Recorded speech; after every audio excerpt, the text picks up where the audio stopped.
Hello, my gospel gas! This is me, Madam P. At ito na naman ating general love reading for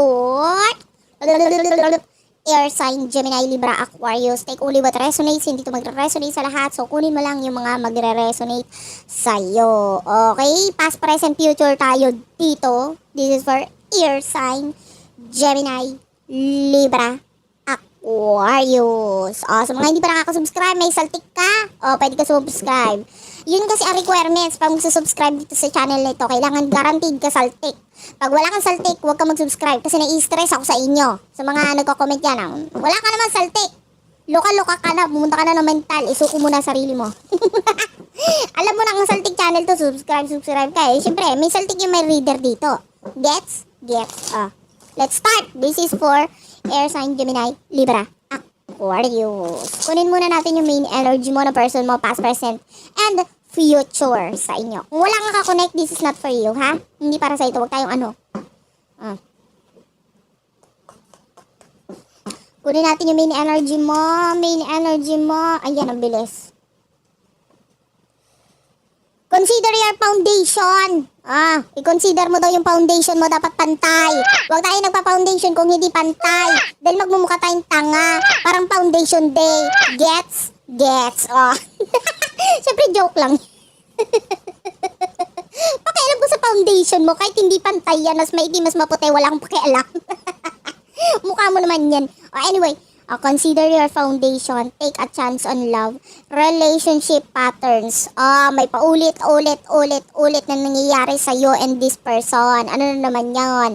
Kung jugjugan yan, masaya yan. Pero kung hindi jugjugan, pwedeng sitwasyon, pangyayari sa inyo ng person na ito. Balik-balik, ganun ang energy. Nakaka-stress lang yan. Pwedeng this could be a person na parang lagi na lang.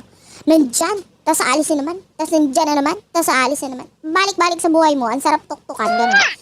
Dapat sinasabi mo sa person mo, alam mo kung wala ka lang rin namang balak mag-stay, lumayo-layo ka sa akin ha, nakaka-stress ka, balik-balik ka, para ka sakit ha. Di ba? Anong gusto mo? Batuin kita ng antibiotic para matapos-tapos ka na, pabalik-balik, nakaka-stress. Parang yung person mo, hindi siya sakit eh, sa totoo lang.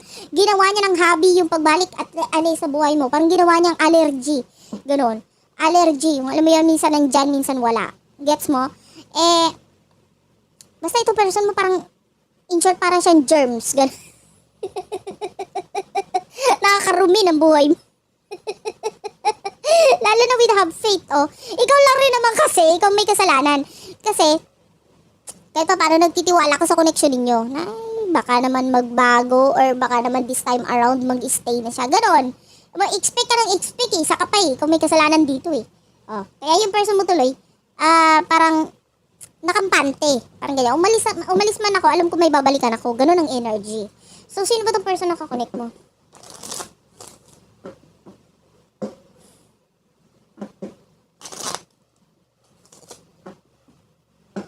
Iba sa inyo, babalik para mangutang eh.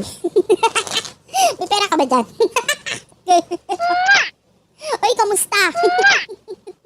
Alam mo na yung sunod ng kamusta. Pautang naman. This could be a reading. Sino ba the person na kakonect mo when it comes to love for our air sign? Gemini, Libra, Aquarius. Ayan. Bottom of the deck is the be authentic. Be authentic. Okay. Ang person mo, we do have a simple act of kindness. Okay? So, the demonstrate love. Ayan. In fairness, etong person mo na ito, new love, ayan. This could be a new person. Okay? Yung kakonect mo na nakuha natin dito sa isa na ito, dito sa main energy mo, hindi ito yon. Kasi may bagong person na dumadating sa'yo. This could be someone na parang kakaiba siya, ganun, mga alien, ganun level. And nakikita natin yung parang out of this world, ganun.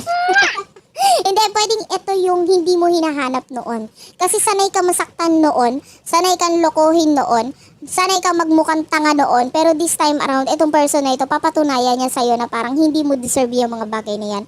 Iba ang gagawin ko sa'yo. Wild! I love it! Ano kayang gagawin nitong person na ito? Ano kayang posisyon? Anyway, this is someone na parang bago sa panlasa, bago sa paningin, at saka bago sa experience mo. Ganon. This is the person that you are looking for, na hindi mo in-expect na siya pala yung hinahanap mo. Kasi yung hinahanap mo sa past mo. Pero may new person na dumadating sa'yo na pwedeng patunayan niya na baliwala yung past na yan sa'yo. Dumating ka dyan, dapat this time around magising ka na ako dapat ang para sa'yo. I love it! Ang sweet-sweet ng energy at ng message doon. Lalo na with the be authentic. Be authentic, kakaiba yan. Ito talaga ang original. Nagigets mo? Kasi siya yung totoo, hindi siya para magsinungaling sa'yo. And yung person sa past mo, purong-puno ng kasinungalingan, ang sarap sunugin, gano'n. Nai-stress ako sa past person na yan, na dapat kalimutan mo na, kaya lang ikaw na naman ito, na pagka okay ka na, tapos bumalik na naman si past person, na-realize mo, oy, parang mahal ko pa, parang may konting ano pa, may kurot pa. Ikaw kaya ang kurutin ko, ang nakaka-stress ka eh. Ang sarap mong kurutin eh. Oh, anyway, eto na si new person. Oh. Punta tayo past, present, future. Alam mo, kahit anong balik mo sa past, yung reading na ito, pinupunta ka sa new. Okay? Mag-concentrate ka na daw sa bago. Kalimutan mo na yung mga nakaraan. Yung mga nakaraan na yan, dapat yan, sabi ko sa'yo, di ba dati allergy yan? Pabalik-balik. Gawin mo nang uminom ka na ng antibiotic kasi dapat nang completely maalis yan. Okay, gets? Gets. And dahil tama-tama yung ginawa nating description sa kanya, isa siyang sakit sa katawan, toxic eh. Toxic naman talaga yung past person. Ewan ko ba sa'yo, bakit gusto mo bumalik sa... Ano ka ba? Addict ka ba? Parang tuntua ka pa, nasasaktan ka. Makaka-stress yung gano'n. Parang masarap makati eh. Masarap kamutin. Ganun level. Ang sarap ng tuktukan sa part na yun. Anyway.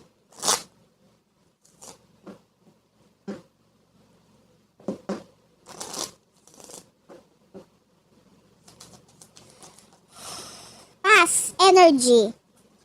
We do have here the main female and the high honor. Ay, medyo bumaba ang tingin sa'yo ng ibang tao. In the past. Yeah, we do have here marriage. Ayan o, tapos followed by poverty. Pwedeng may relasyon na hindi nag-work out. Parang nagsama kayo pero ang nangyari, mas lalong naging bulok yung energy nyo. Yung parang sa halip na magsha-shine kanyo sa kanya-kanya ninyong mga sarili, hindi. Parang binabad ninyo ang mga sarili nyo sa paningin ng ibang tao. Ikaw may kasalanan eh. Dikit na dikit sa person na ito eh. From the past person. Ito talaga past person. Talaga siya yung bumabagsak sa'yo eh. Nagpapababa sa'yo. Ikaw naman gusto mo naman eh.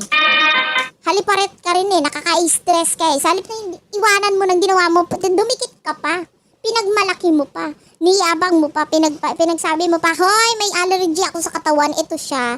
Ay, di ba? Gano'n, nakakainis. Parang naging proud ka pa sa sakit ng buhay mo. Gets? Pinakita mo pa sa iba. Nagkaroon ka na pagkakamali, pinagyabang mo pa. Gano'n. Ito yon yung past person. Present.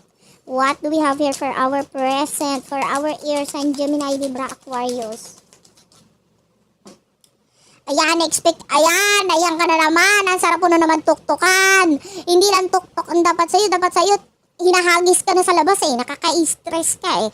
We do have your judication. Alam mo na kung anong totoo, pero with the imprisonment, iba sa inyo gusto mong gantihan yung person mo.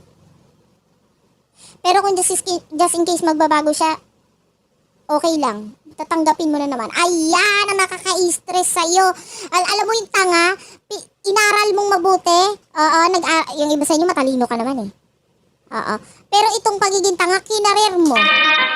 Na-enjoy mo. At balak mong ulitin.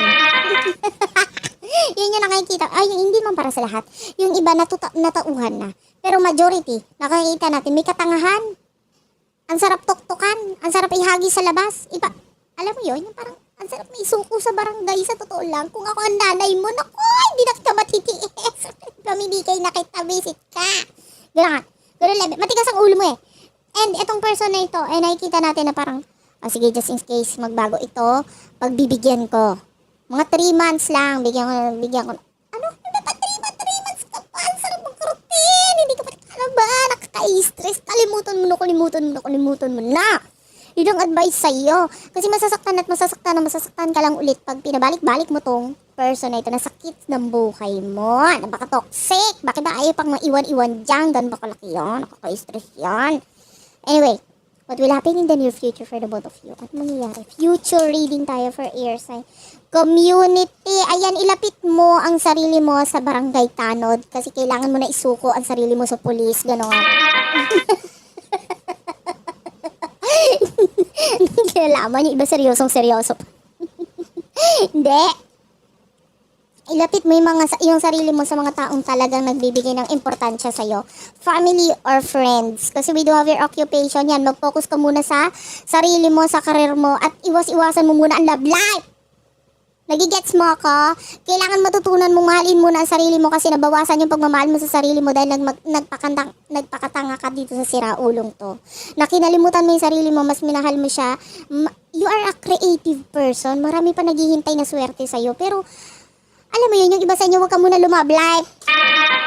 Delikado ka sa love life eh. Sabihin na natin may new person dito, pero hindi naman ibig sabihin na love reading to. Kailangan mo nang kumuniko agad sa iba, lumandi agad. Hindi ganon. Kailangan ipasa mo muna or ibigay mo muna yung pagmamahal sa sarili mo bago ka magmahal ng mga siraulong tao. Ganon. Alam mo, ang tao, hindi mo yan mababago kung ayaw nila magbago sa sarili nila. Gets mo? At saka yung past person mo, nakikita natin na kahit anong bago mo dyan, kahit anong bago mo, inuman mo man ang sandamakmak na antibiotic yan, hindi mababago yan. Nakikita natin na talagang paulit-ulit lang yung gagawin yung nakasanayan niya ng gawin sa'yo. Huwag ka na magpakatanga, yun ang sinasabi sa'yo. Mag-focus ka sa sarili mo, huwag ka muna lumab life. Yun! Yes? I love you and babosh.